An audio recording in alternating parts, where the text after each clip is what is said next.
seconds. I'm gonna throw your mics hot, put a little music in. Mics are hot.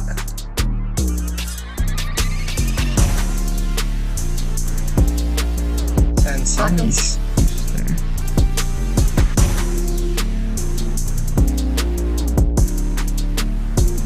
All right, Ben, we will go to you in 5, 4, 3, 2.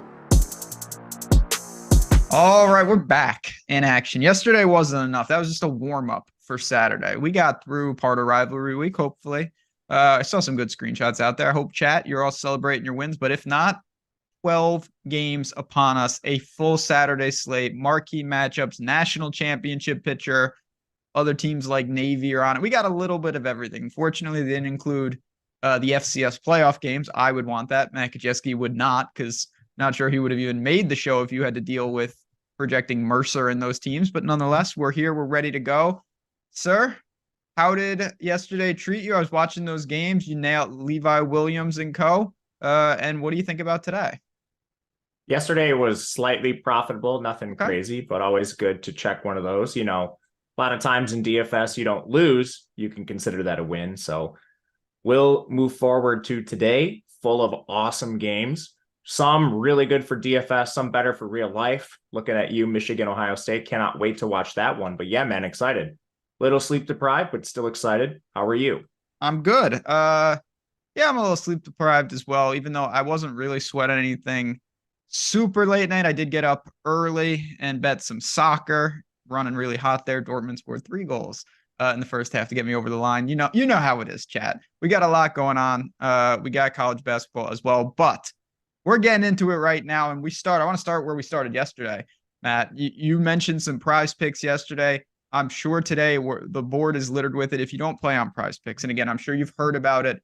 First things first, you always want to get the first deposit match bonus. The link below will get you that up to $100. So you're in the game, and now you got some money to play with. The board has so many different areas to go.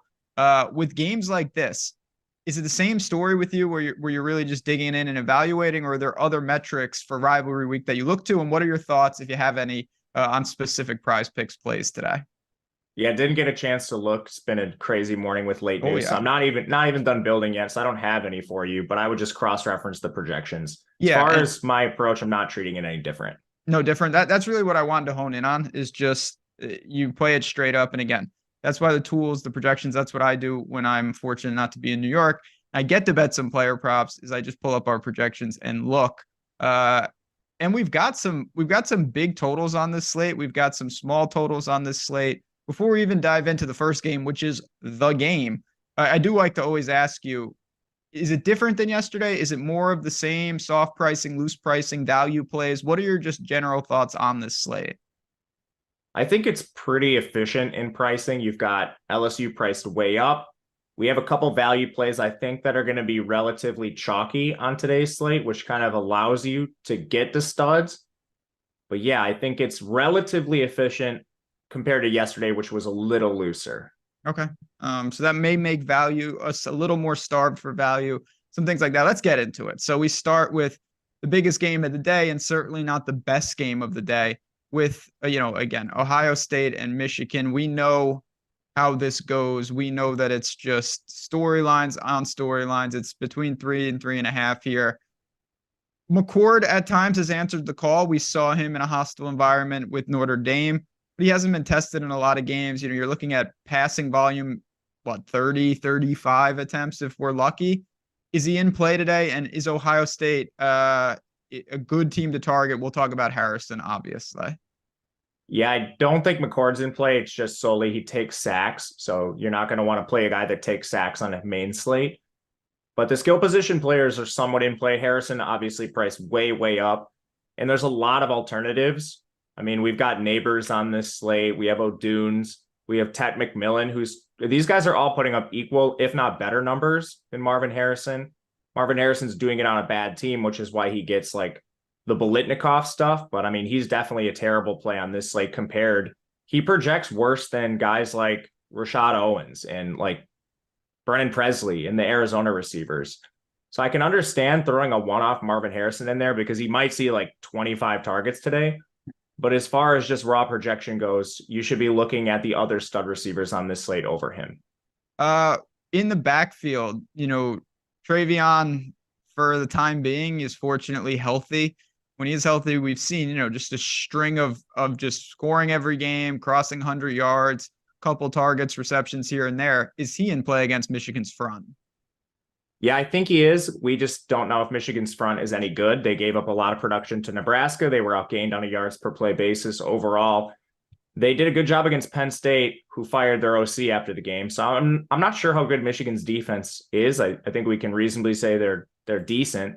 So I don't think it's an easy matchup for Henderson, but I also don't know what his workload looks like. They will still use some chip train him. They got Dallin Hayden involved a little bit last week, and their coach said after the game, we wanted to get Dallin Hayden carries in case we needed him this week.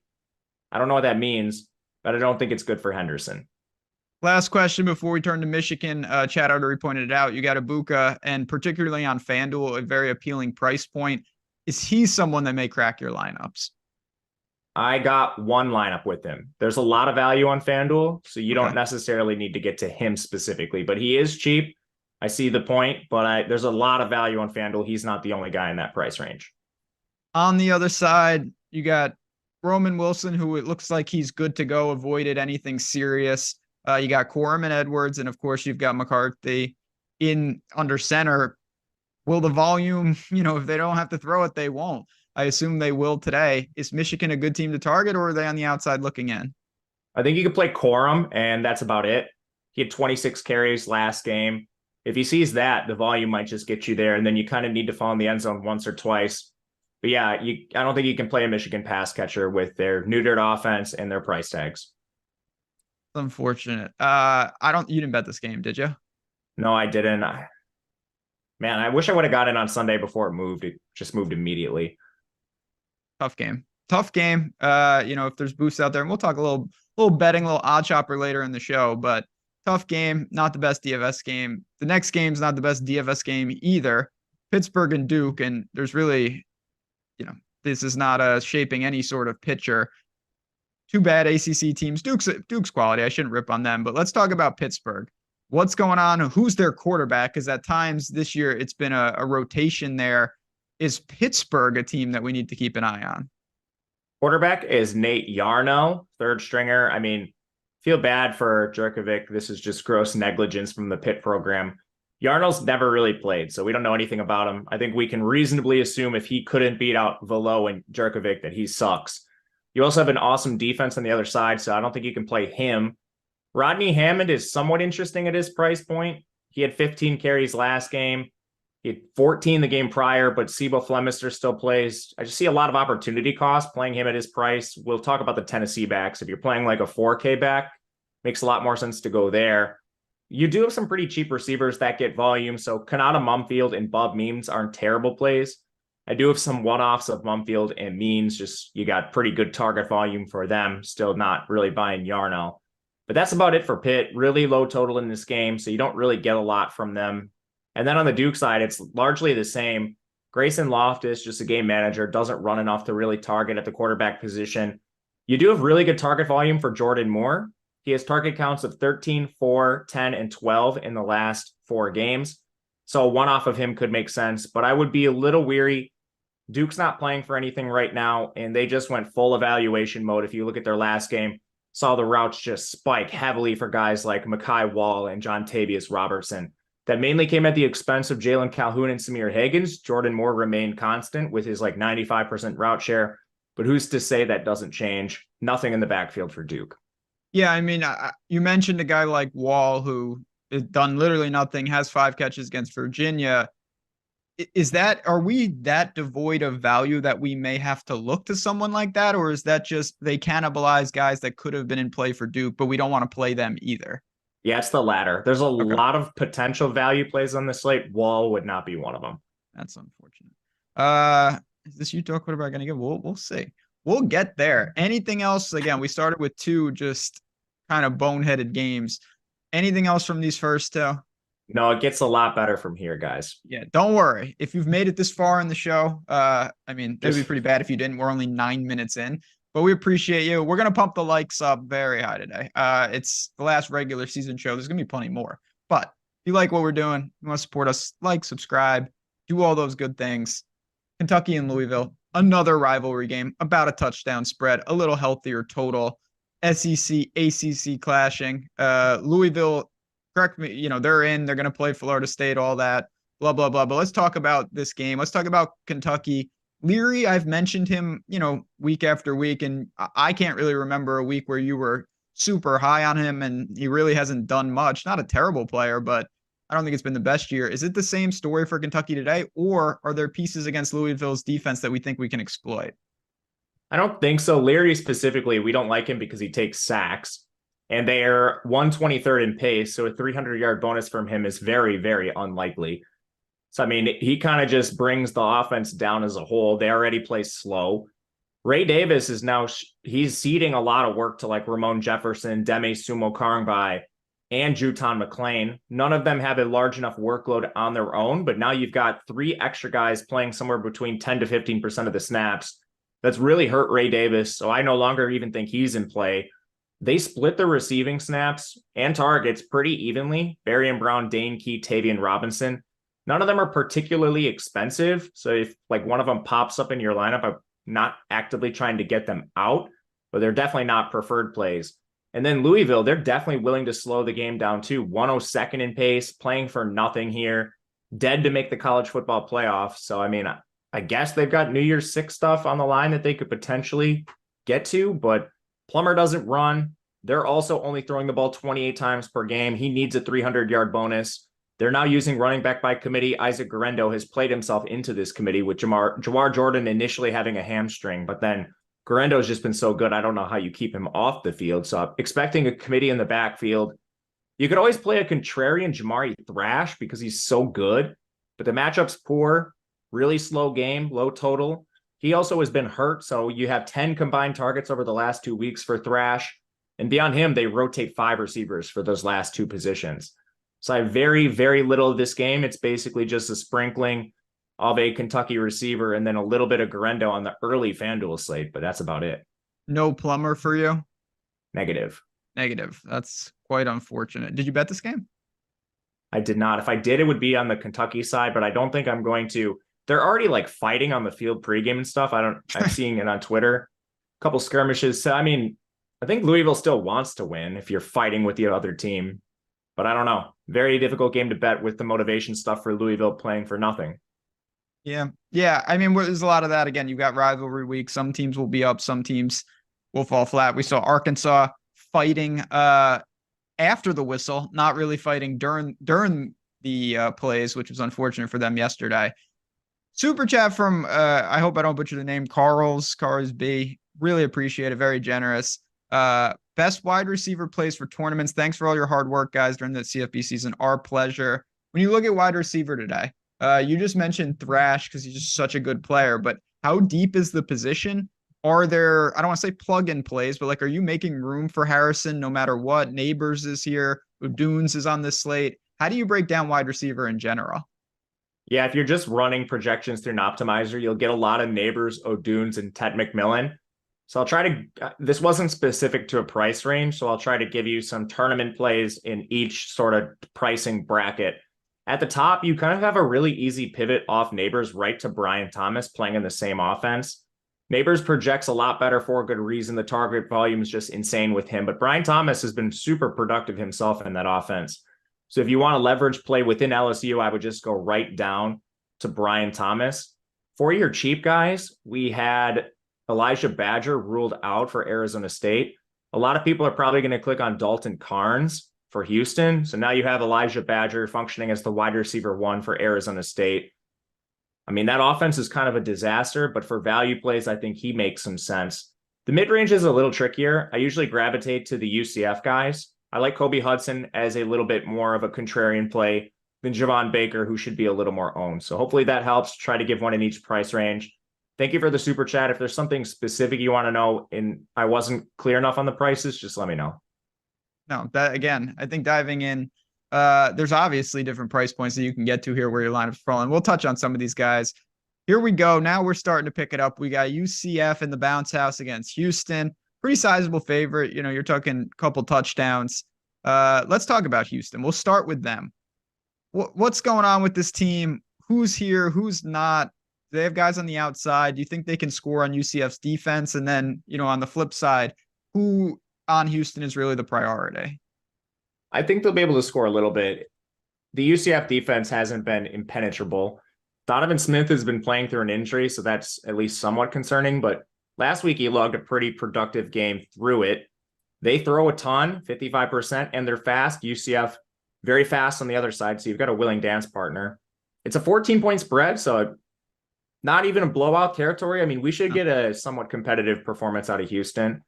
Smith has the volume and he has the rushing 404 yards. You can use him as a contrarian piece. His receivers are all pretty cheap, especially with Matthew Golden out for the year. Sam Brown, he's still expensive, but you have 8.3 targets per game for him over the last 4. Manjack, I would rather just find the salary to get up to Brown. And then Dalton Carnes, he's the really cheap guy a lot of people are going to play. 3,500. He had 8 targets last game. He's on the field every snap now that Matthew Golden is out. He's one of the preferred value plays you can get to. The backfield's still a two-way committee. It's a little bit of a disaster. Tony Mathis and Parker Jenkins split this. Brandon Campbell left the program, and Stacey Snead hasn't played a snap in 2 weeks. Houston doesn't have a good beat reporter, so you won't really know if he's active or not. But I think Jenkins is still probably on the outside looking in. I would go to Carnes for value for this team and Smith for contrarian stacks. On the other side of this game, UCF has been awesome, particularly when they've been healthy. That Plumlee took some injuries during the year. But when we see it, we've seen it. He's had 50 or more rushing yards in 3 straight games. Not the most prolific passer, but at the same time, he can get up there, kind of flirt with 300 yards in a real good day. What do you see from him here? You've got Harvey, you've got Baker, Hudson. Are these weapons we want to target? Definitely. I think outside of Jaden Daniels, John Rice Plumlee is the player we should look to the most at quarterback on DraftKings specifically. 8,200 is a generous price tag on him. Houston's defense is horrific, and he does it in multiple ways. We know about his rushing, but he's been pretty efficient as a passer. Turnovers are a little high. That doesn't necessarily hurt him. And the receivers are cheap. We have Xavier Townsend back. He's 4,700. You could use him. Hudson and Javon Baker play every single snap, and when games are competitive, they have very good target shares, both north of 20%. Like using them both in tournaments. And RJ Harvey, I mean, he quietly has one of the better workloads in the country. If you just look at his most recent games, 22 touches, 24 touches, 22 touches. Now you have the Houston defense on the other side, and Harvey's route rate has also spiked to like 70% in recent weeks. I don't care who you use for UCF. Any of their starters are really good plays, and I want at least one of them in all lineups. Don't think you necessarily need to run back Houston, but if you did, I would prefer the value in Carnes. Any cash plays from UCF, or are they just like solid tournament plays and you want to mix and match? I'd say Harvey, it's really hard to play John Rice Plumlee in cash because Daniels is still the preferred option there. And then as soon as you play like Plumlee with Daniels, you're basically giving away a third of your salary. So you're punting at like 4 spots. So I'm going to say just Harvey for me, but Plumlee's close. There you go. Anything else from this game? I don't think so. I think that's all. Okay, we're good. And yeah, we'll get to Arizona State. I know there's a lot of questions with Badger out. Which one of these pay down options from Troy O'Meara?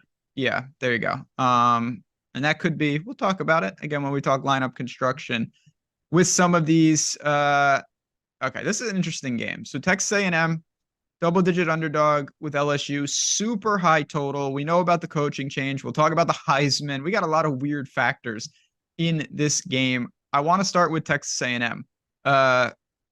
What's going on with them? Jalen Henderson is a person. Didn't really know he existed, to be honest. And now we've seen him a little bit, but keep in mind they played Abilene Christian. So I don't know what exactly that means. Can he have success against LSU? Can Texas A&M have success against LSU? And then on the outside, is Smith and Walker, who do we want to target, if anyone, from the Aggies? I think Henderson is a pretty safe play because he runs a fair amount. And I'm honestly surprised he's good too. This is a guy that was a third stringer and he couldn't start at Fresno State when he was there. So, I mean, bit shocking, but I don't know. Guys improve. This is a tougher matchup for him, certainly. And I'm a little worried about the A&M O-line. It's very bad. LSU has an awful secondary, but they have a great pass rush. So if that pass rush gets home before Henderson can find his reads, this still could end in disaster. But ultimately, good runner, good volume with A&M, good receivers, a really bad LSU secondary. I still think you can make bets here. He's also not expensive, so that definitely helps you. No Evan Stewart today, so Ainias Smith should be the clear wide receiver 1. I think he's completely fine. Then you'll see Ja'Day Walker and Noah Thomas round out the 3 wide receiver sets. They're both in play as values. Moose Muhammad will occasionally get snaps on this field. He had 7 targets last game, but the routes still weren't at a full-time player share for Moose Muhammad. Would be a little bit careful of that 7-target game we just saw. Backfield's a complete disaster. I have no idea what they're going to do. Le'Veon Moss missed their second most recent game, and then against the FCS school, they only gave him 1 carry. He was the lead back before that, so I would maybe just project this as a 3-way timeshare, not really a situation I want to make bets on. If you go to Henderson, are you looking like QB +1, QB +2, naked, combination? Yeah, you can play him any way you want. Okay, that makes sense. On the other side, you already mentioned a couple times when we were talking about Plumlee, you've got Jaden Daniels on this slate. The guy, I think you've been pretty adamant, just elite Heisman Trophy numbers. We all know it. We've all seen it. It looks like they're looking to get him the Heisman because he had eight touchdowns last week. What do you expect? And, when you pay $11,000 for a quarterback, what does it do to the rest of your salary and the rest of your lineup? You can still play him. There's enough value. Troy Amir being one of them. You guys are already talking about that. But yeah, I think they're trying to get him the Heisman. He already has 1,000 rushing yards, averaging 325 through the air. Tougher matchup, but we know they're not going to pull him from the game, even if it's a blowout. That doesn't project to be the case here. And we've seen this line move in LSU's favor throughout the week. Obviously, the elite stacking options, you can stack him with Neighbors or Thomas. It's going to be expensive, but there's enough value to do it if you want. You have the cheaper plays like Lacey and Mason Taylor if you'd like to get there as well. And I think you can use Daniels any which way you want. You can stack him. You can run him naked. You can use him with a running back. It doesn't matter. They have so much production every single week. You just want pieces of LSU. And I still think he's a cash priority. Neighbors also a pretty big priority on this slate. He's just straight up better than Marvin Harrison for DFS. Is it too much opportunity cost to have Daniels, Neighbors, and Thomas all together? Probably. I didn't get anything like that when I ran lineups. Okay. That just seems, you're talking, that's like almost 30,000. That seems like a lot. Punts everywhere. Extreme punts. Besides these big names though, is there anything in this backfield that would warrant any interest, or do we just really know that we have alphas on the outside and under center for LSU, and let's not mess around with pay down options? So they're getting back Logan Diggs, and I don't know if they're going to use him in his previous role or not.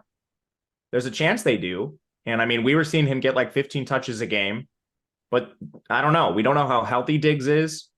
There's also a chance they just run Daniels more as they try to get him the Heisman. Last game, I sprinkled a ton of like Josh Williams, Caleb Jackson, and these cheap backs expecting LSU to score 60 points. They did, but they just really put the emphasis on Daniels doing it all.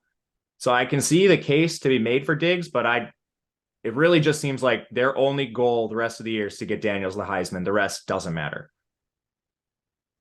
Yeah, they don't have that much to play for outside of that, so I get it. There's not that much else to really cover, to be honest. We've got these big names. And are you like trying to make sure you get, similar to UCF, you're trying to get LSU exposure in one iteration or another in most lineups? Absolutely. Okay. Very good. Very good. See, now we're getting somewhere.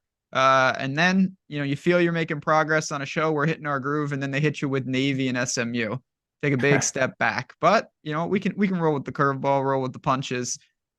A 19-point spread. A triple option team who's gotten a little better, but this is not East Carolina. On the other side, it's SMU. Let's get Navy out of the way first. Does it even matter what type of game environment they're playing? Obviously, they've got bigger things going on with Army coming, soon enough. What's the deal with Navy here? Yeah, real look ahead to Army here. You know how it is. It is, because this game's not winnable for them. I would X them out. Okay. I will say, I saw, and this happens every year, but I saw a preview of Navy's helmets for the Army game. They are sick. They're real dirty. They got like submarines on them. That's going to be tough to stop. But you know what? That's not really relevant here. We don't factor helmets into the projections, nor should we. But for the other side, SMU, we've seen them hang a ton of points on a ton of like pretty inferior opponents. You know, they beat Tulsa 69-10, Temple 55-0. Everyone scores on North Texas. Wild game with Memphis. Preston Stone, what's the deal with him? And where does he fall in the quarterback rankings when you're talking about Plumlee and Daniels and some of these other guys? He's not very high, just with the game total being low. He's expensive. He runs a little bit, but not a lot. Yeah, he's also extremely hard to stack. So, I mean, he's kind of a kind of player you don't want to run naked because he doesn't run enough. But who do you stack him with? They use like 8 pass catchers and they all play 50% of the snaps. I mean, for me, yeah. I think you can use Keyshawn Smith as like a 3,100 value piece if you're using this offense, or Moochie Dixon. But I don't want to even allocate 4K to like a Jake Bailey or a Jordan Hudson or something like that. And certainly not 5K for RJ Maryland. Otherwise, like LJ Johnson has 20 carry games in back-to-back contests. He's not expensive, but that was also because Jalen Knighton was hurt, who's expected back here in a larger role. So I just don't know what split we get with SMU. This is a similar offense to Oklahoma where they change lead backs every week. So even though they have a 32 team total and they're nearly 3 touchdown favorites, I have almost 0 of this team outside of sprinkling the value receivers. That's unfortunate because SMU is such an awesome team.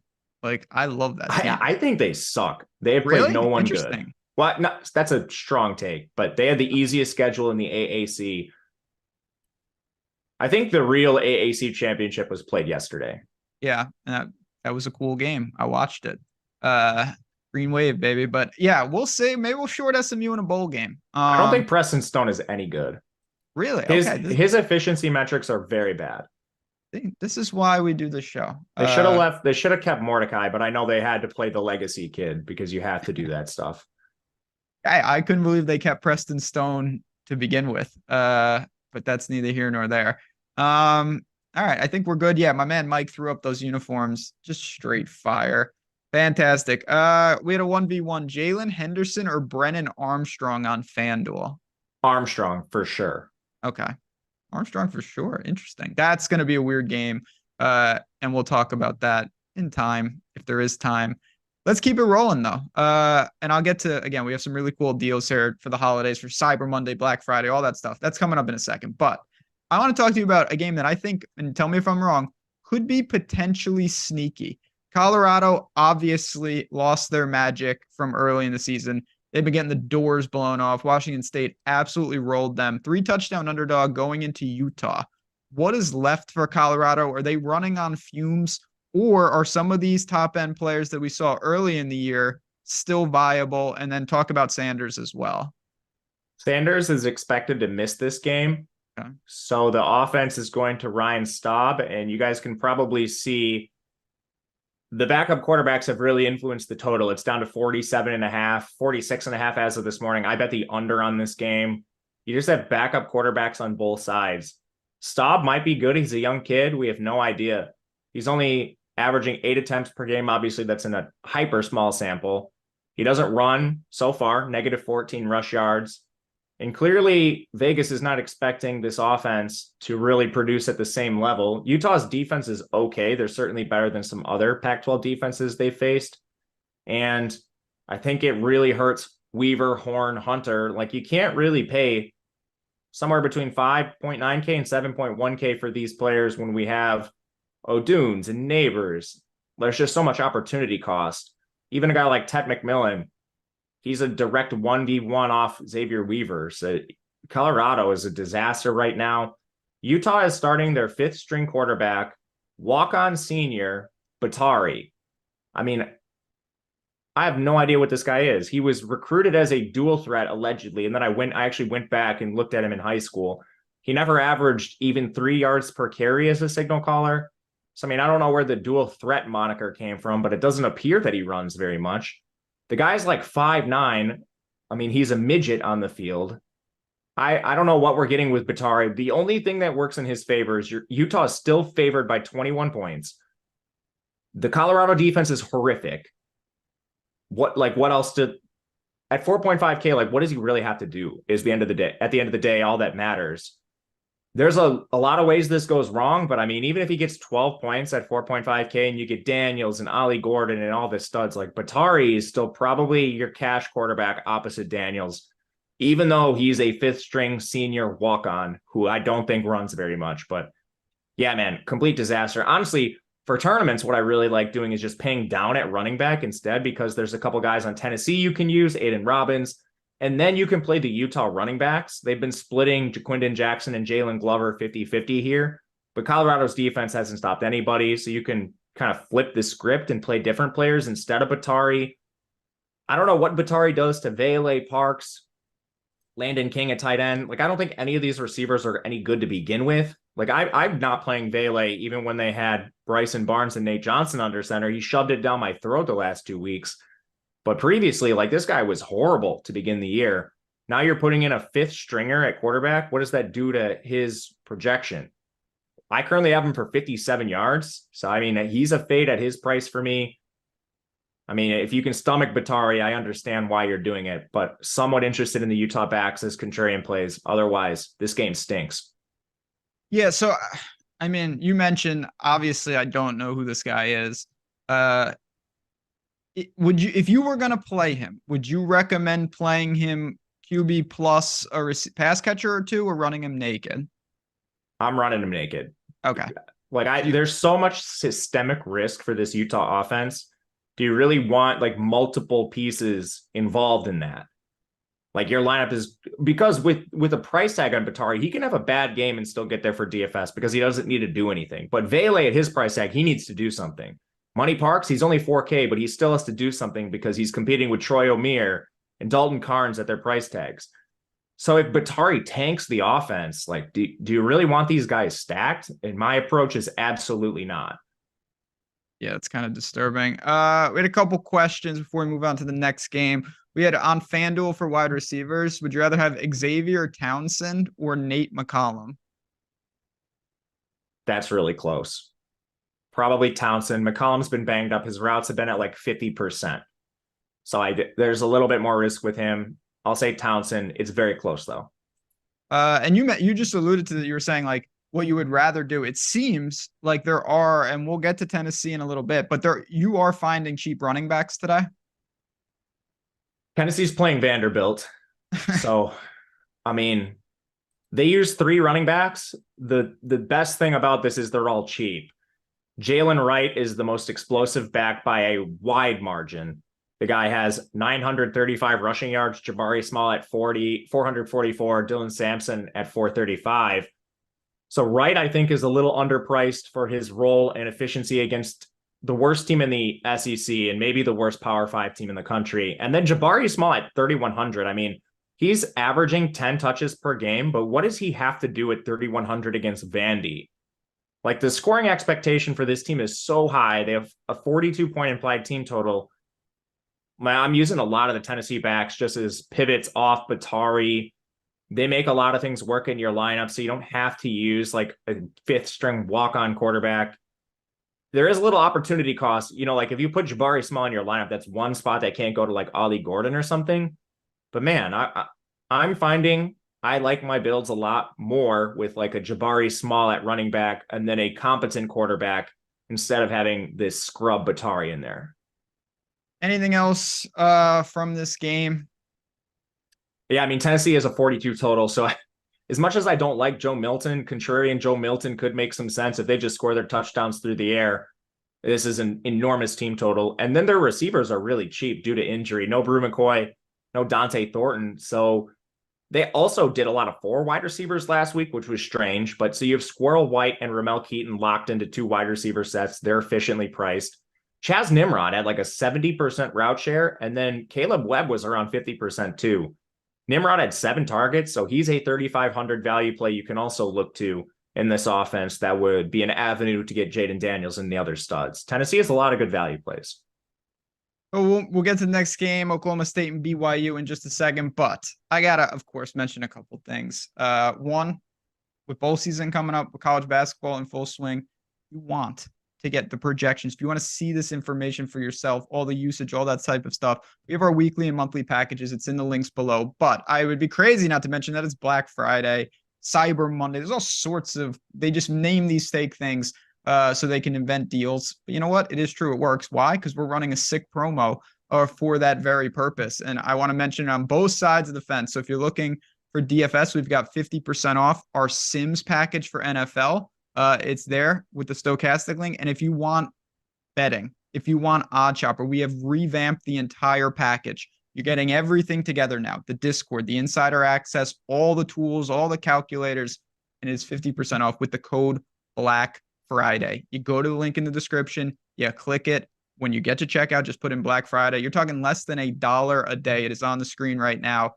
See if this is what is missing from your betting process. Even if it helps you save 1 bet a week, 2 bets a month, something like that, it is absolutely worth it. And it's going to do a whole lot more than that. Plus, you get to join the community. You get to see all the picks that me and the fellows are dropping. Just a really good opportunity. And with 50% off, again, less than $1 a day, that is just a can't miss opportunity, in my opinion. We really hope to see it in there. Check it out. Of course, not going to be, it's a special deal for this weekend. Let's get to this game in the Big 12. Oklahoma State needs it. I would assume you think they get it because BYU is no good. But let's start with BYU, actually. What's going on with them? Who's under center? And are they playable? I do think this game is probably a win for Oklahoma State. BYU, there's a case to be made that they're the worst team in this conference. Tentatively expecting Slovis back, which should help his pass catchers. Unfortunately, they're all healthy now. So you didn't have anyone run more than 65% of the routes last game. If you're playing a BYU receiver, just punt all the way down, probably with like an Epps or something, but still not going to project well with the rotation. Where we do need to look, though, is Aiden Robbins, because I know they're 16.5-point underdogs, but this Oklahoma defense is horrible. They're close to being outside the top 100 in run defense. They are outside the top 100 in pass defense. There's a lot of avenues to BYU putting up some points in this game. I know they're 16.5-point underdogs, but the price lines up for Robbins too, who's coming off a 22 carry game and a lot of involvement in the pass game. He had another 2 targets there. He could go back to a timeshare. I wouldn't say it's locked in that he has this workload, but it's a pretty good bet at this point. Deion Smith and LJ Martin just change of pace backs. I think he's another avenue to playing like a Jaden Daniels in your lineup. And I honestly don't feel as bad about this as I thought I would, seeing BYU as such big underdogs. Just the OK State defense is so bad that this could remain a little closer than we think. So like Robbins is a value. Anything else with BYU? I don't think so. Just really hard to play that rotation or Slovis because of the sacks. Slovis. All right, let's get to the other side. Certainly there's going to be names that we got to mention. We'll save Ollie Gordon for a little while. Let's talk about Bowman. Let's talk about the outside. Presley, Owens, Johnson, Bray is back. Who factors in? Who factors out? How many Oklahoma State pass catchers do you want? What is the breakdown of this passing game? They're really good plays, not quite cash considerations, but right on the outside looking in. Presley's coming off a 19 target game, which is absolutely absurd. Prior to that, I mean, Owens had been extremely involved, so that might have just been a matchup they're exploiting. Ultimately, I think those 2 guys are the top receivers pretty clearly, with Leon still being their third. Only 2 targets for him, but he had target counts of 11, 8, and 11 in the 3 prior games. So just trying to mix and match all 3 of those receivers. Jaden Bray's routes were at about 20%, so just not a full-time player. And the guy that was hurt most by Bray's return was Leon Johnson, so he's still my least favorite. Completely fine with Presley and Owens. And Alan Bowman, I mean, he quarterbacks an offense that passes 55% of the time. They have a 36 implied team total, and BYU's defense is horrific. So he's interesting for tournaments as well. You care about the weather there? It is supposed to be a little nasty. I didn't even look at it. You're filling me in right now. Yeah, I mean, with everything, this is what I always say, and obviously you can disagree. Whatever the weather is, the markets will apply that. Look at the total. If the total is crashing for these games, go to oddchopper.com live odds and just make sure if the total is going down like 8 points, I think it could be a factor. If the total doesn't move, I don't really factor it in. I think weather in general is wildly overblown. That's usually how I find out there's weather, and this total has not moved, so that's why I don't know about it. That's what I mean. Like, I'm not saying it couldn't be nasty, but if the total doesn't budge, I don't think that it's that big a deal generally. This total hasn't moved, so I guess to to speak about the weather I don't even know about. I'm not concerned. Okay. Well, you concerned Ollie Gordon in that backfield. Where is he in terms of spend up options? You mentioned maybe paying down at back. Is it, I don't want to say contrarian to go get him, but can you fit $9,000 Ollie Gordon into the lineups? Yeah, you can fit him into lineups. I don't think it's that difficult. And probably the real question is, can you play him with Daniels? I think there's avenues to make it work. I'm going to pull up my lineups right now and try to find like an example of this to speak through it with you guys. So you're punting likely twice at receiver, maybe 3 times. But I mean, I think you could still feel pretty good about these lineups. Here's one that I made. It's Jaden Daniels at quarterback stacked with Brian Thomas.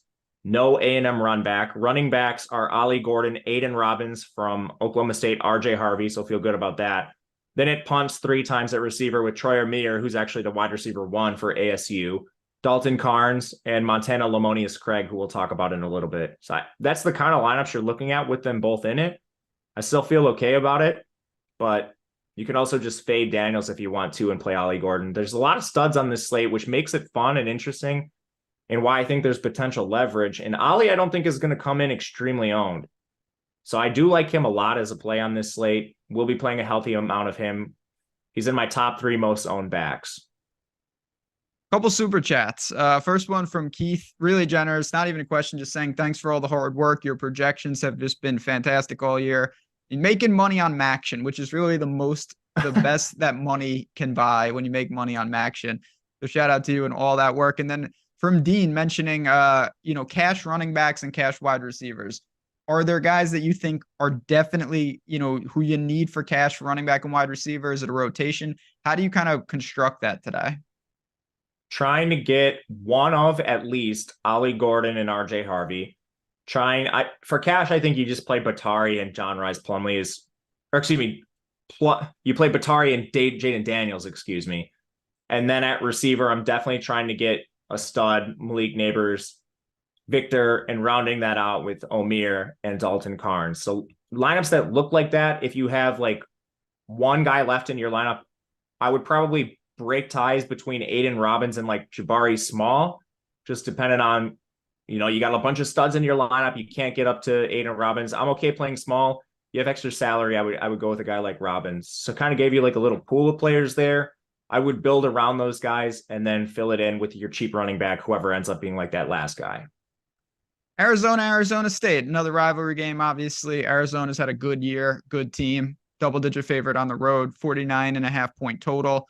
Fafita and co, what do we expect from Arizona? Are there guys on this team? Tay McMillan, Cowing, he seems a little banged up. What's left for the Wildcats? Who do we want to target here? Yeah, I agree with you. I think Cowing is banged up, but this is a good game overall. Made a little worse by Arizona State being stupid and starting Trenton Bourget again. So we don't get Jaden Rashada, sadly. But Arizona has a good team total, still above 30 points. Not too interested in Fafita by himself because there's just no rushing. He has 2 rushing yards this year.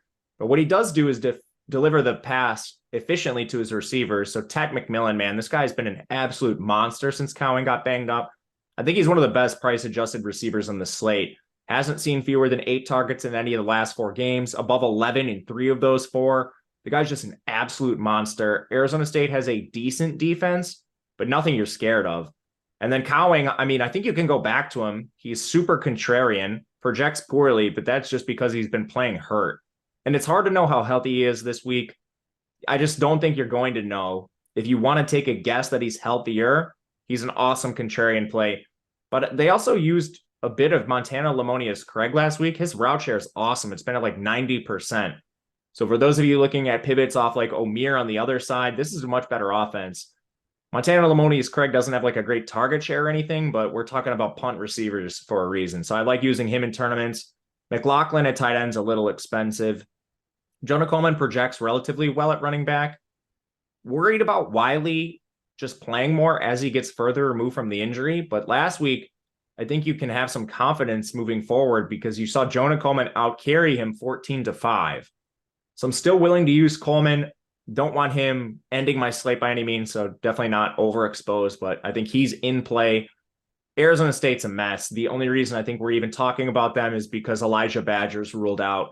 So I think now Troy O'Meara is their wide receiver 1. I would put Giovanni Sanders as their 2, and Melquan Stovall as their 3. They rotate the hell out of tight end, so I'm very concerned with Jalen Connors. His route share hasn't eclipsed 30% in like 4 weeks now, and they're using him as like a change of pace back. I don't know if that continues because DeCarlos Brooks is expected back too. So I mean, just so many injuries with this team. This stupid quarterback rotation.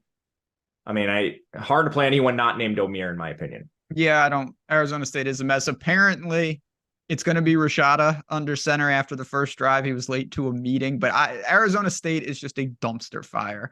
Not a fan. They do have pay down wide receivers though, and you mentioned that. Anything else from this game? I did not bet this game. I'm not going to bet this game. So Rashada gets the whole game, but 1 drive.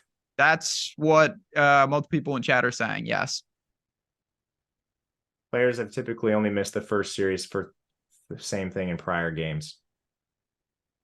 All right. I mean, he projects worse than Batari, but I don't know what I'm going to do. I'm sick of rebuilding my lineups. This is annoying. I'm just sick of Arizona State. I still treat them like Herm Edwards. I blame this on Herm Edwards. He's been fired for like 4 years. Still angry. Yeah, I don't know. Again, I think you can use Rashada if he's only missing 1 drive.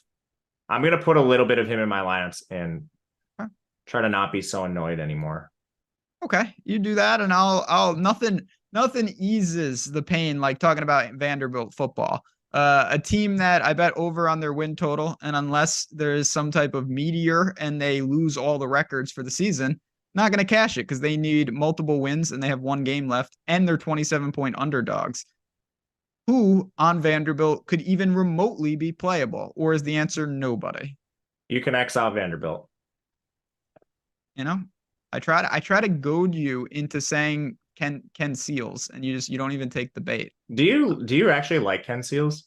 Yeah. Well, I mean, I don't think that he's the best quarterback in the SEC, but he's in the discussion. No, I don't know. I always thought that he was a good player. Yeah. Got a raw. I mean, I don't dislike Ken Seals. He's working with an impossible situation. What's he gonna do? I'm a Ken Seals fan, but all right. We already talked a little mostly about Tennessee. You mentioned if you just hit the high level again, Tennessee guys that we want in the lineups. Oh, I accidentally already talked about Tennessee. Yeah, well, you were talking about pay down running backs, and you mentioned I thought we already did this game. That's why I did Tennessee. Yeah. No, I love the pay down running backs as pivots.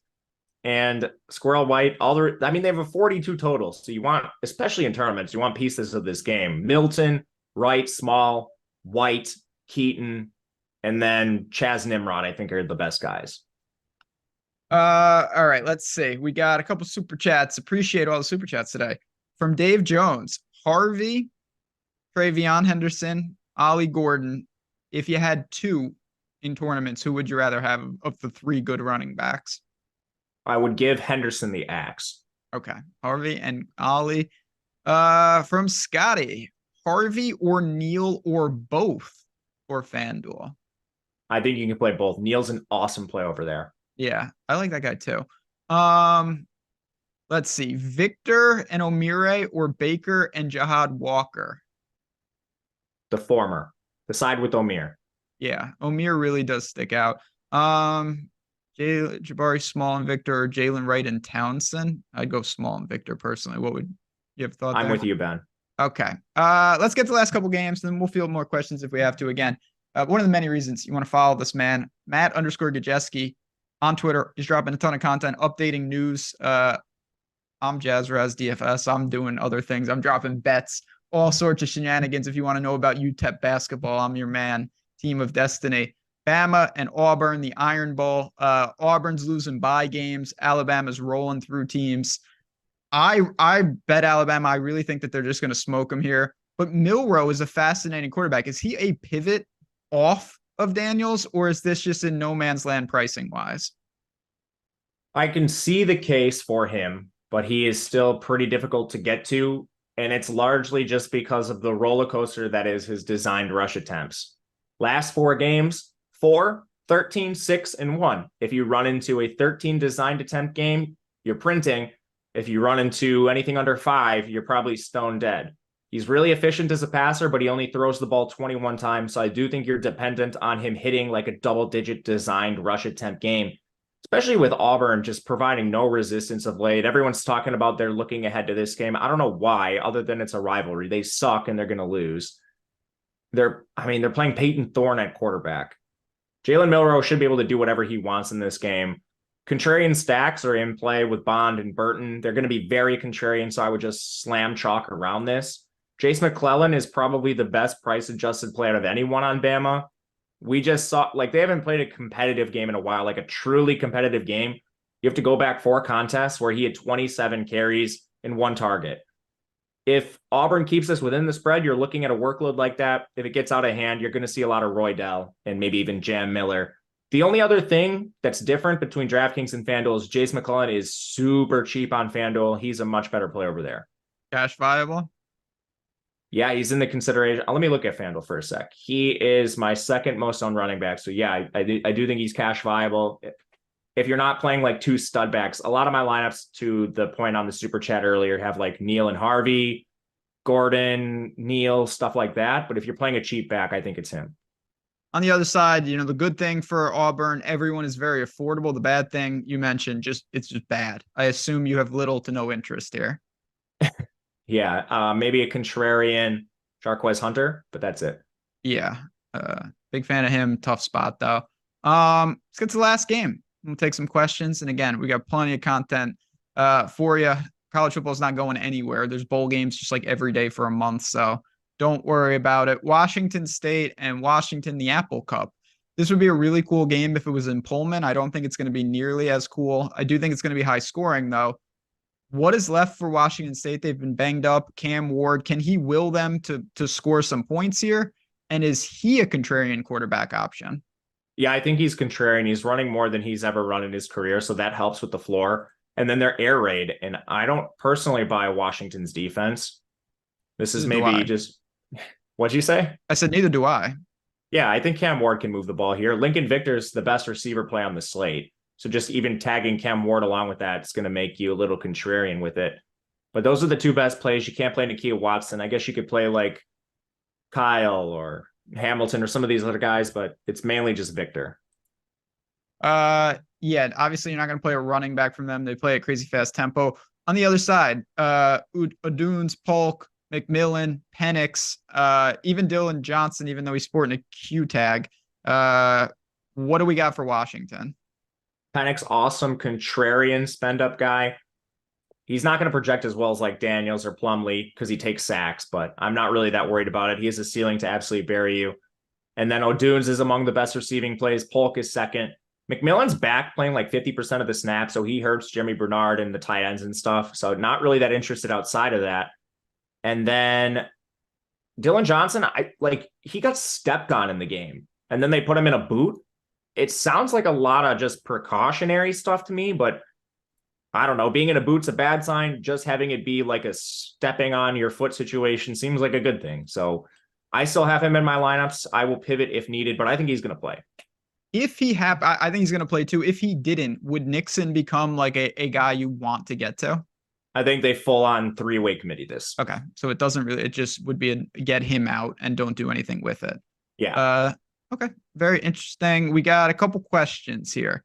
Do you rather have O'Meara as the pay down option or McLean for Utah as the pay down option? I would rather have O'Meara. Okay. In the super flex, would you rather go to Jalen Milroe or Ollie Gordon? Ollie Gordon. Let's see.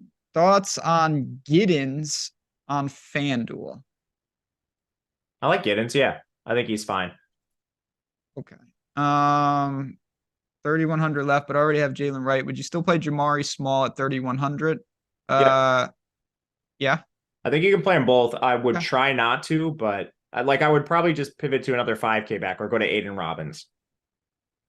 Lamonius Craig, you talked about him as possibly being viable. You think you can roll him in cash? I would rather play O'Meara. Okay. Yeah, I agree with that. When we're looking at running backs, there's so many guys over on FanDuel. Harvey or Hampton? Harvey.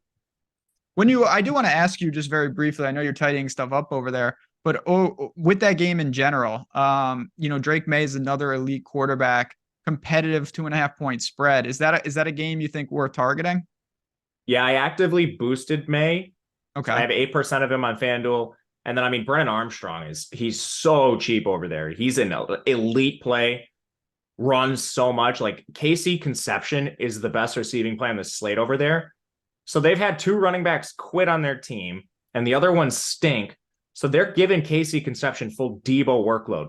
The guy has like just absurd carry counts. Last 3 games, 6 carries, 5 carries, 9 carries combined with 8 targets per game. Like, dude, I mean, I haven't seen a role like this in a while at wide receiver. So love Armstrong and Conception.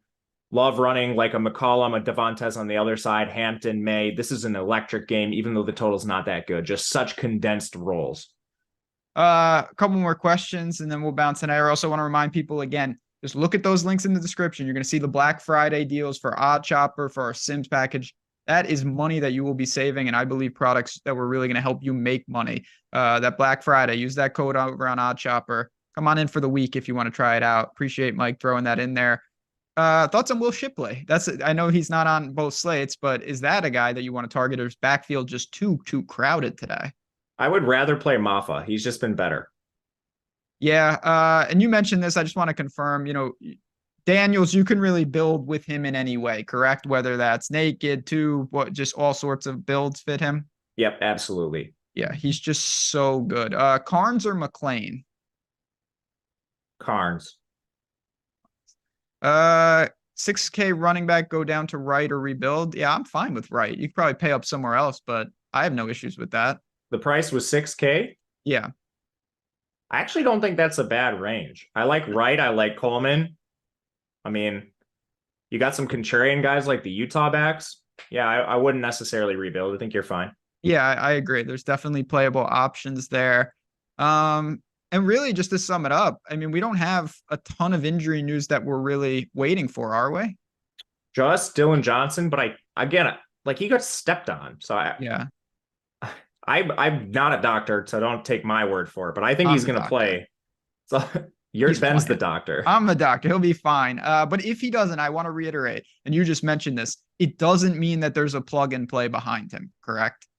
Correct. And luckily, like there's 6 games that kick right at that time window. So you should be like, you could swap to, I mean, the Utah backs are right at a similar price point. You've got the Tennessee backs right there. You've got Aiden Robbins, Ollie Gordon, if you're willing to flip your build, Jace McClellan. That's another reason why I'm not that worried, is because there's 1v1 and 2v2 equity, and we should have that news relatively early.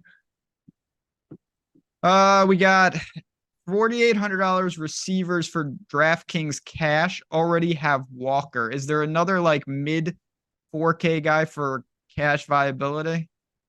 4K cash viability under 4.8. Yeah. So the guys in that range I would look to are Kanata Mumfield. I know it's gross, but he has a massive target share on Pitt. You just hope Yarn has a pulse. The Kentucky receivers, Barry and Brown, Tavian are fine. Ramel Keaton is fine, a little risky in that range. And Townsend from UCF. Yeah, so there are names there. Yeah, I'm fine with that range. Yeah. Gordon, Ward, and Small or Harvey. Are you just asking Ward or Harvey? I would go Gordon, Ward, and yeah, that one. That's a weird 3v3 because 2 of the players are the same. Yeah, Cam Ward or Harvey, but I don't even think that works price wise. Does it? I don't know. I'm just for my own curiosity. Yeah, that doesn't work price wise. So I'm a little confused there. Xavier Townsend, yes, definitely playable. Anything else? We are upon it now. We got basically nothing left. Are you feeling good, sir? Yeah, I'm smashing some overlay. Woo! Feeling great. Feeling great. Well, friends, we have done it. We have gone through every week with you here on Stokastic Live Before Lock. We appreciate it. Honestly, the support has been unbelievable this year, not just here, but over on Odd Chopper as well. We're doing a ton of content. We want you along for the ride. If there's anything you want to see for bowl season, if there's anything else that we can do for you, just tweet us. Make sure to let us know, because we're not going anywhere. We want to build this show bigger and better for many, many years to come. But let's cash some tickets today. Let's build some winning lineups. For me, for Matt, and for the third member of the team all year, Mike behind the glass does a great job and powers this show. Appreciate you guys. Good luck. Enjoy your Saturday. Enjoy the big rivalry week. We'll talk to you soon.